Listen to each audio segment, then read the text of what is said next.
नमस्कार साथियों, मैं मानसा संस्कृत एकेडमी में आप सब लोगों का हार्दिक अभिनंदन है। हम उम्मीद करते हैं कि आप सब लोग स्वस्थ होंगे। साथियों, हमारी अपठित पाठ्यांश की श्रृंखला हमने प्रारंभ की है और इसी श्रृंखला के अंतर्गत जो प्रीवियस ईयर के अनसीन पैसेजेस हैं संस्कृत साहित्य में, प्रश्न पत्र 1 के अंतर्गत प्रश्न संख्या 8। प्रीवियस ईयर के अनसीन पैसेजेस 2013 में पैटर्न चेंज हुआ था, आपको पता होगा और इस चीज़ से आप अवगत होंगे। 2013 के बाद से लेकर के 2018 तक के जितने भी अनसीन पैसेजेस थे वो हमने सॉल्व किए और इसी श्रृंखला को आज आगे बढ़ाते हुए हम 2019 के अपठित पाठ्यांश को अर्थात अनसीन पैसेज को सॉल्व करेंगे। दोस्तों, जो ये अनसीन पैसेजेस हैं मतलब ये हमारे पाठ्यक्रम से नहीं होते हैं, जैसा कि नाम ही इनका अनसीन है, तो ये आपके द्वारा सीन नहीं किए गए। अपठित का मतलब है आपके द्वारा जो पढ़े नहीं गए हैं वो आपसे पूछे जाएंगे। तो हो सकता है आपने कहीं उनको देखा हो, सुना हो या समझा हो, किंतु ये आपके पाठ्यक्रम से संबंध नहीं रखते हैं, अतः इनको अपठित अथवा अनसीन पैसेज बोला जाता है। तो इसी से संबंधित आज हम चर्चा करेंगे और इस श्रृंखला को आगे बढ़ाते हुए हम आगे के जो प्रीवियस ईयर के जितने भी अनसीन पैसेजेस हैं उनको सॉल्व करेंगे। तो चलिए हम आगे बढ़ते हैं फिर। तो दोस्तों, हम उम्मीद करते हैं आपको 2019 का जो पैसेज है वो स्क्रीन पर नजर आ रहा होगा। ठीक है, तो चलिए इसको प्रारंभ करते हैं। इसका जो प्रश्न है पहले हम उसको देख लेते हैं। ये 2019 का ए वाला है, यानी कि आप इस बात से अवगत होंगे कि एक साल में यानी कि एक पेपर में 2 अनसीन पैसेज पूछे जाते हैं 25-25 अंक के। ठीक है, तो ये प्रथम वाला है और 2019 का है। ठीक है, प्रश्न है अधोलिखितः संदर्भ सम्यक् अवधार्य तदस्तात् पृष्ठानां प्रश्नानाम् उत्तरम् देवनागरी लिप्या स्वेन संस्कृतेन दीयतां प्रत्येकम् उत्तरं 3-4 पंक्तिभिः भवेत्। ठीक है, आपको अंकभार दिया हुआ है पीछे। प्रश्न का तात्पर्य है दोस्तों अधोलिखित, जैसा कि आप इस बात से अवगत ही होंगे, हम अभी तक करते आए तो आप भली बात परिचित होगी कि क्या तात्पर्य है। फिर भी एक बार फिर से बता देते हैं। अधोलिखितः संदर्भ, नीचे लिखे गए के संदर्भ में, नीचे जो लेख लिखा गया है उस लेख के संदर्भ में सम्यक अवधार्य, अच्छी प्रकार से समझते हुए या समझ करके, तदस्तात, उसके जो पूछे गए हैं, तदस्तात पृष्ठानाम, उसके पूछे गए प्रश्नों का उत्तर देवनागरी लिप्याम, देवनागरी लिपि की स्वयं संस्कृतेन, जो आपकी संस्कृत भाषा है उसमें देना है, दीयतां देना है। प्रत्येकम उत्तरम 3-4 पंक्ति भी भवेत्, प्रत्येक का उत्तर 3-4 पंक्तियों में होना चाहिए। ठीक है, और ये हमारा अपठित गद्यांश है। अंतिम समय बुद्धः कुशिनारा स्थानम आगत्य हरिण्यवती नद्यास्तटे शालवने आतिष्ठत। हम इसका एक बार पहले पूरे का अध्ययन कर लेते हैं, फिर हम एक एक लाइन करते हुए इसका आपको अनुवाद बताएंगे। ठीक है, तो अंतिम समय बुद्धः कुशिनारा स्थानम आगत्य हिरण्यवती नद्यास्तटे शालवने अतिष्ठत। बुद्धः तत्र शयितवान् उक्तवान् च आनन्द यः धर्मः मया उपदिष्टः स्पष्टीकृतस्य स एव शास्त्रा मन्तव्यः इति। एवम् उक्त्वा बुद्धो ध्यानमग्नो बभूवः, तस्य शरीरपातः प्राणत्यागः वा तदानीम् एव जातः। बुद्धे परिनिवृत्ते सति बहवः भिक्षवः क्रन्दितुं प्रवृत्ताः। परं सुभद्रनामा भिक्षुः बुद्धस्य शरीरपातेन प्रसन्नः अभूत्। सर्वान् भिक्षून् आहूय स उक्तवान् सम्प्रति शोकं न कुरुत, एतन्न कुरुत तन्न कुरुत, एतत् कुरुत तत् कुरुत इति वक्ता प्रस्थितः। बुद्धाज्ञया वयम् उक्ताः अधुना यत् ऐच्छं कर्तुं शक्नुमः सुभद्रस्य वचनं श्रुत्वा बुद्धस्य वरिष्ठशिष्यः महाकश्यपः चिन्तितवान् यदि एतस्याः अव्यवस्थायाः पूर्वमेव बुद्धवचनानां प्रामाणिकं सङ्कलनं यथा शीघ्रं करणीयम् इति स्वचिन्तितं कार्यरूपेण परिणतं कर्तुं स निश्चितवान्। राजगृहनगरे राज्ञ अजातशत्रोः साहाय्येन एका सभा आहूता। तत्र 500 संख्यकाः अर्हन्ताः निमन्त्रिताः। सभापत्यं च स्वयं महाकश्यपेन कृतम्। अस्यां सभायां संघस्य सर्वे बुद्धकृताः नियमाः बुद्धोपदेशाः च संकलिताः कंठीकृताश्च। ये हमारा आंसर पैसेज है।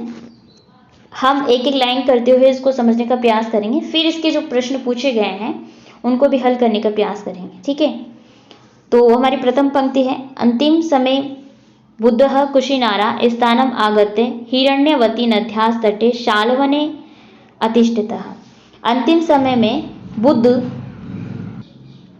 कुशिनारा स्थानम आगत्य, कुशिनारा नामक स्थान पर आकर के प्रत्यय लगा हुआ है तो आकर के हिरण्यवती नद्याः तटे शाल्वने, हिरण्यवती नामक जो नदी है उसके तट पर शाल्वन में अतिष्ठितः बैठ गए। बुद्धः तत्र शयितवान् उक्तवान् च आनन्द यह धर्म मया उपदिष्टः स्पष्टीकृतः स एव शास्ता मंतव्यः इति। वहां बुद्ध ने शयितवान शयन करते किया, उक्तवान और कहा, च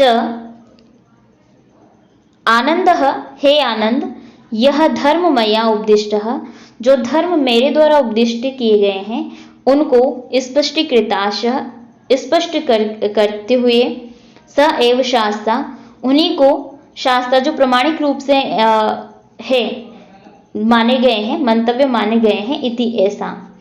यहाँ पर एक नाम आया है आनंद, तो आनंद आपको ज्ञात होगा जो कि गौतम बुद्ध के शिष्य हैं। ठीक है,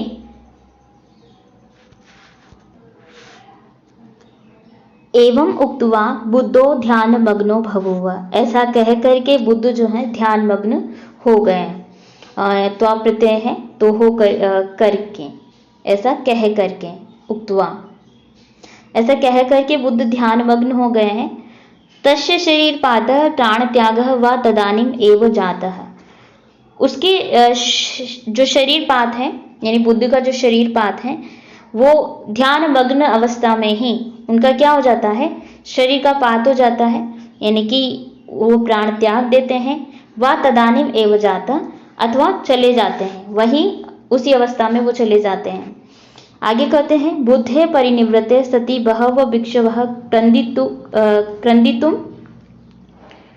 प्रवृत्ताः, तो बुद्ध के परिनिवृत्त से सभी जो बहुत भिक्षु हैं वो रोने के लिए प्रवृत्त होते हैं,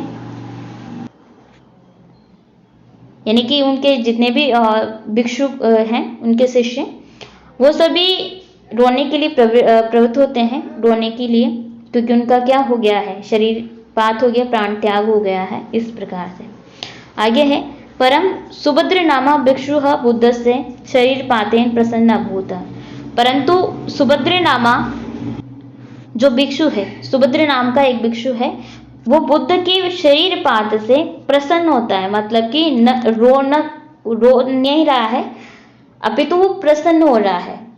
ठीक है, तो सुभद्र नामक भिक्षु जो है बुद्ध के शरीर पात से प्रसन्न होता है।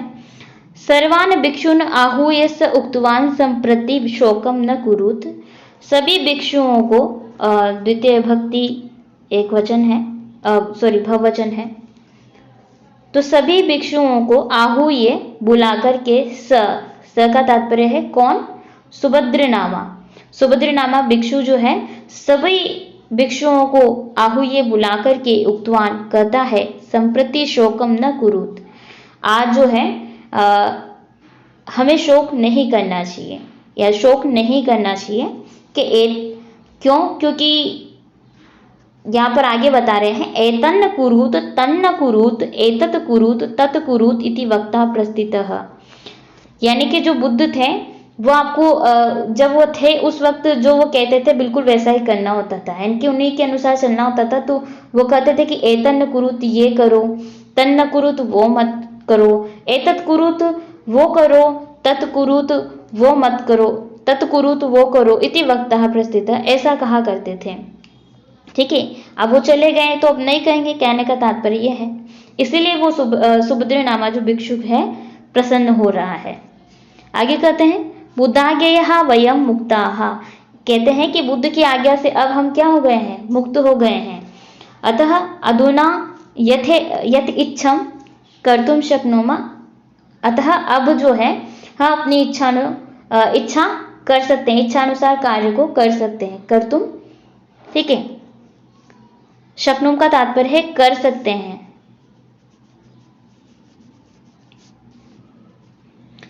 आगे है, सुभद्रस्य वचनं श्रुत्वा बुद्धस्य वरिष्ठ शिष्य महाकश्यपः चिन्तितवान् यत् एतस्याः अव्यवस्थायाः पूर्वमेव बुद्धवचनानां प्रमाणिकं संकलनं यथाशीघ्रं करणीयम् इति। कहता है, आगे कहते हैं कि सुभद्र के वचन को सुन करके बुद्ध का जो वरिष्ठ शिष्य है, कौन, महाकश्यप, बुद्ध के वरिष्ठ शिष्य महाकश्यप चिंतितवान सोचते हैं कि एतस्याः अव्यवस्थायाः, इस अव्यवस्था के कारण पूर्वमेव बुद्ध वचनानां, ये जो अव्यवस्था हो गई है, अतः हमें क्या करना चाहिए, पूर्व में जो बुद्ध के जो वचन हैं, उन्होंने जो वचन उनके प्रमाण रूप से विद्यमान है, उन वचनों को संकलन करवाना चाहिए। यथाशीघ्रम करणीयमिति, जितना शीघ्र हो सके उतना जल्दी ही हमें बुद्ध के पूर्व के वचनों को क्या करवा लेना चाहिए, संकलन करवा लेना चाहिए, जो प्रमाणिक रूप से है। ठीक है, आगे है, स्वचिंतितम कार्य रूपेण परिणतम कर्तुम स निश्चितवान, यानी कि ये सोच करके वो कार्य रूप से परिणतम कर्तुम, कार्य रूप से परिणत करने के लिए सनिश्चितवान, वो निश्चय करता है। राजगृह नगरे राज्ञः अजातशत्रोः साहाय्येन एका सभा आहूता,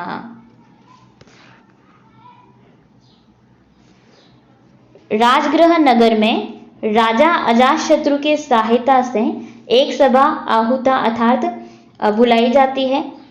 ठीक है, आपको यहाँ पर दो एक जैसे पर्यायवाची मिल गए, आहूता बुलाई जाती है और निमंत्रिता, उसका तात्पर्य भी बुलाना ही होता है। पर आहूता से आप एक तात्पर्य ये भी समझ सकते हैं कि आयोजन किया जाता है, इस प्रकार से। ठीक है, आगे बढ़ते हैं। तत्र 500 संख्यकाः अर्हन्तः निमंत्रिताः, यानी कि वहां पर उस सभा में, कहने का तात्पर्य 500 संख्यकाः, 500 संख्या जो है 500 संख्या में अर्हंत अर्थात जो भी भिक्षु हैं उनको अर्हंत बोला जाता है। तो अर्हंत निमंत्रिता, अर्हंतों को निमंत्रित किया। ठीक है, यहाँ पर जैसा हमने आपको बताया निमंत्रित और ये आहूत शब्द है। आगे है, सभापत्यम च स्वयं महाकश्यपेन कृतम, जो सभा आयोजित की गई थी अजातशत्रु की सहायता से, उस सभा का सभापत्यत्व स्वयं महाकश्यप के द्वारा किया गया, महाकश्यप ने किया या उनके द्वारा किया गया। ठीक है, अस्यां सभायां संघस्य सर्वे बुद्धकृता नियमाः बुद्धोपदेशाः च संकलिताः कंठीकृताश्च। अस्यां सभायां अर्थात इस सभा का जो के संघ, इस सभा के संघ के जो सभी बुद्ध के द्वारा किए गए नियम थे, बुद्धकृताः नियम, बुद्ध के द्वारा किए गए नियम, बुद्धोपदेशाः और उपदेश, बुद्ध के उपदेश, च संकलिताः कंठीकृताः, उनको संकलित करके कंठीकृताः और कंठीकृत किया गया, अर्थात उनको याद किया गया। कंठीकृत का मतलब है याद करना, कंठस्थ कर लेना। इस प्रकार से पूर्व काल में क्या होता था, प्राचीन काल में ताम्रपत्र, ये पेपर पेन नहीं होते थे, तो जो भी विद्या दी जाती थी वो कंठीकृत करवाई जाती थी, यानी कि कंठस्थ करवाई जाती थी, याद करवाई जाती थी, ताकि वो नेक्स्ट जनरेशन को आसानी से दी जाए, इसलिए। तो ये इसका तात्पर्य है। बुद्ध के विषय में ये अनसीन पर्सन है। उम्मीद करते हैं आपको इसका भावार्थ और अर्थ समझ आ गया होगा। इसके आधार पर जो प्रश्न पूछे गए हैं इनके विषय में हम बात कर लेते हैं। जैसे कि प्रथम प्रश्न है, बुद्धस्य शरीरपातः प्राणत्यागः वा कुत्र कदाच जातः, यानी कि बुद्ध का शरीरपात और अथवा प्राण त्याग कुत्र कहाँ पर, कदा कब, कुत्र कहाँ पर और कब जाता हुआ। तो शरीर पात और प्राण त्याग अथवा प्राण त्याग कहाँ और कब हुआ, ये इसका आंसर आपको देना है। तो बता सकते हैं इसके विषय में कि कुशिनारा नामक स्थान पर जब वो आए तो हिरण्यवती नामक नदी के तट पर बैठे और वहां पर बुद्ध ध्यान मग्न होकर, जब जैसे वो ध्यान मग्न हुए तो ध्यान मग्न अवस्था में ही उन्होंने अपना शरीर पात अथवा प्राण त्याग कर दिया। इसको ही आपको संस्कृत भाषा में कन्वर्ट करके लिखना है। जैसे कि आप लिख सकते हैं कि इत्यस्मिन् गते भागे यदा भगवान बुद्धः, गौतम बुद्ध भी लिख सकते हैं, गौतम बुद्धः स्व अंतिम काले कुशिनारा नामक स्थानम आगत्य तथा च हिरण्यवती नद्याः तटे एव अतिष्ठितः तत्र बुद्धो ध्यान मग्नो बभूव तदेव तस्य शरीरपातः प्राणत्यागः वा तदानीम एव जातः। इस प्रकार से आप इसको संस्कृत भाषा में लिखने का प्रयास कीजिएगा। आप अपनी भाषा में लिखिएगा इसको, ठीक है। द्वितीय प्रश्न है, बुद्धे शरीर पाते सती सुभद्र भिक्षु प्रसन्नता किम कारणम आसीत, यानी कि बुद्ध के शरीर पात से सती सुभद्र नाम का एक भिक्षुक था। आपने अध्ययन किया, अभी हमने बताया आपको, सुभद्र नाम का एक भिक्षुक था। वो प्रसन्नता है, प्रसन्न क्यों था, उसका क्या कारण था, कारणम आसीत, उसके प्रसन्नता का क्या कारण था वो आपको यहाँ पर बताना है।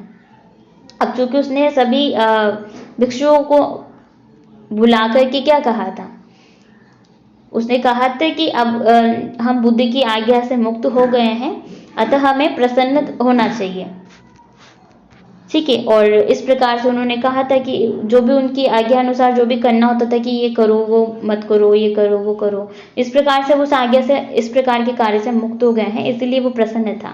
तो संस्कृत भाषा में लिख सकते हैं आप, अयम गद्यम बुद्धे शरीर पाते सती सुभद्रः भिक्षोः प्रसन्नतायाः आसीत् यतः एतन्न कुरुत एतन्न कुरुत एतत् कुरुत तत् कुरुत इति वक्ता प्रस्थितः बुद्धाज्ञया वयं मुक्ता अधुना स्वेच्छानुसारम कर्तुम शक्नुमः कारणमासीत्।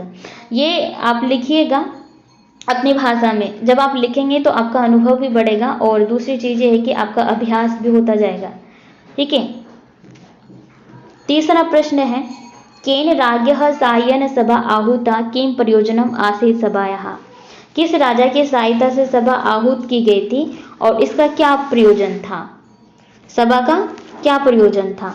तो सभा का प्रयोजन और किसकी सहायता से यह सभा आयोजित की गई वही आपको बताना है।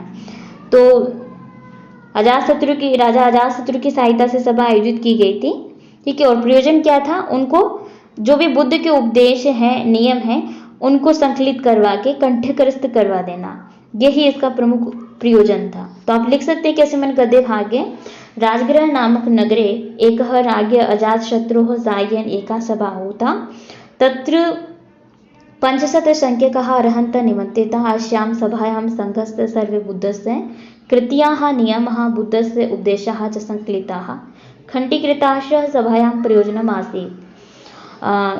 इस प्रकार से आप लिख सकते हैं। चतुर्थ प्रश्न है कि सभायां कति अर्हन्त निमन्त्रिताः तस्य सभायाः च सभापत्य केन कृतम्। तो दोस्तों प्रश्न का तात्पर्य ये है कि सभा में कितने अर्हंत निमंत्रित किए गए थे, अर्थात कितने भिक्षुक निमंत्रित किए गए थे। तस्य सभायाः च सभापत्यम केन कृतम, और सभा का सभापतित्व किसके द्वारा किया गया था, ठीक है।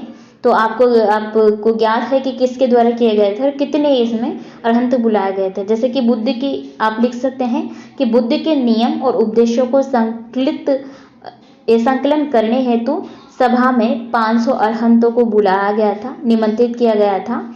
उस सभा का सभापतित्व बुद्ध के वरिष्ठ शिष्य महासेन द्वारा किया गया था। ठीक है। तो इस प्रकार इसी को आप संस्कृत भाषा में ऐसे लिख सकते हैं कि इत्यस्मिन् गद्ये भागे बुद्धस्य नियमान और तथा च उपदेशान् संकलनं कृतार्थं सभायाः 500 अर्हन्तः निमन्त्रिता। तस्य सभायाः सभापतित्व बुद्धस्य वरिष्ठशिष्यः महाकश्यपेन एव कृतम। महाकश्यप के द्वारा ही किया गया था, ठीक है। ये आप है ना ऐसे डायरेक्ट कॉपी नहीं करना, आपको आपके मन से बनाकर लिखना है। जैसे कि अनसीन पैसेज में दिया हुआ है, आपको आंसर अनसीन पैसेज में मिल जाता है, किंतु संदर्भ को समझ करके आपको लिखना है, डायरेक्ट वही नहीं लिख देना है। क्योंकि आपको जैसे प्रश्न में बताया गया है कि 3-4 पंक्तियों में लिखना है, ठीक है। अब हो सकता है आपका कोई आंसर 3-4 पंक्ति में न हो, तो आपको उसका बैकग्राउंड दे देना है। एक बैकग्राउंड दे दीजिए कि उसके पहले क्या बताया गया था और कैसे बताना है वो बता दीजिए, और थोड़ी अपनी भाषा में लिखने का प्रयास कीजिए। जब आप एक्सप्लेन करके लिखेंगे तो इजीली आप 3-4 लाइन लिख पाएंगे, और 3-4 के आप 5-6 भी लिख सकते हैं। लिखने का प्रयास कीजिए, हालांकि एग्जाम में आपको 3 या 4 लाइन तक आप लिखना है, ठीक है। तो 5वां प्रश्न पर चलते हैं। 5वां प्रश्न है हमारा, सभायाः कार्यरूपेण परिणति केन प्रकारेण संजता। अर्थात सभा का कार्य रूप से परिणत किस प्रकार से किसके द्वारा किस प्रकार से संपादित किया गया, ठीक है। तो वो आप लिख सकते हैं कि वो सभा बुलाई गई, मतलब सभा बुलाई गई और उसमें बुद्ध के जो उपदेश हैं, उनके जो भी उपदेश रहे हैं उनके द्वारा कथित हैं, उनको संकलित करवाया गया, कंठीकृत करवाया गया। इस प्रकार से ये सभा संपादित की गई। तो आप इसको इसी को संस्कृत भाषा में कैसे लिख सकते हैं, देखिए। जैसे सभायाः कार्यरूपेण महाकश्यपः राजगृह नगरे राज्ञ अजातशत्रोः साहाय्येन एका सभा आहूता। जैसे बैकग्राउंड दे दीजिए पहले। तो सभा के कार्य रूप में परिवर्तित करने हेतु, उसका परिणय करने हेतु महाकश्यप के द्वारा या महाकश्यप ने राजगृह नगर में राज्ञ अजातशत्रु की सहायता से एक सभा बुलाई। अस्य सभायां 500 संख्यका अर्हन्तः निमन्त्रितः कृत्वा अस्य सभायाः सभापत्यं स्वयं महाकश्यपेन कृतम्। अस्यां सभायां संघस्य सर्वे बुद्धस्य कृतयः नियमः तथा च बुद्धस्य उपदेशाः संकलिताः कंठीकृताः संजता। तो इस प्रकार से आप इसको लिख सकते हैं, ठीक है। एक काम आप करना चाहें तो ये कीजिए, आपके लिए बेस्ट रहेगा। वो ये है कि आप कोई भी अनसीन पैसेज को सॉल्व कर रहे हैं, ठीक है, संस्कृत के विषय में विशेषकर हम बात कर रहे हैं, तो आप इसको टुकड़ों में विभाजित कर दीजिए। जब आप इसका विभाजन करके इसका अर्थ करेंगे तो ये आपका समय भी कम लेगा और आप इजीली इसका अर्थ भी कर पाएंगे और प्रश्नों को सॉल्व भी कर पाएंगे। जैसे इसको आप 2-3 भागों में इसका डिवाइडेशन करते हुए इसका क्या कर सकते हैं, इसका अर्थ कर सकते हैं। और जब आप इसका डिवाइडेशन अर्थात इसका विभाजन करते हुए इसका अध्ययन करते हैं तो आपको ये ज्ञात होता है कि कौन से प्रश्न का उत्तर कहाँ से मिल सकता है और क्या है। तो आपको फिर दोबारा अध्ययन करने की आवश्यकता नहीं होगी, वो स्टोरी की तरह आपके माइंड में चलता जाएगा, ठीक है। जैसे अभी हमने इन प्रश्नों का हल करने का प्रयत्न किया, तो उम्मीद करते हैं आपको ये समझ में आया होगा, संदर्भ भी समझ में आया होगा क्या है। तो आज के लिए इस वीडियो में सिर्फ इतना ही पर्याप्त है। बाकी का इसका जो नेक्स्ट है हम नेक्स्ट वीडियो में करेंगे। तो आप सभी लोगों का बहुत बहुत शुक्रिया, धन्यवाद। फिर मिलते हैं नेक्स्ट वीडियो में।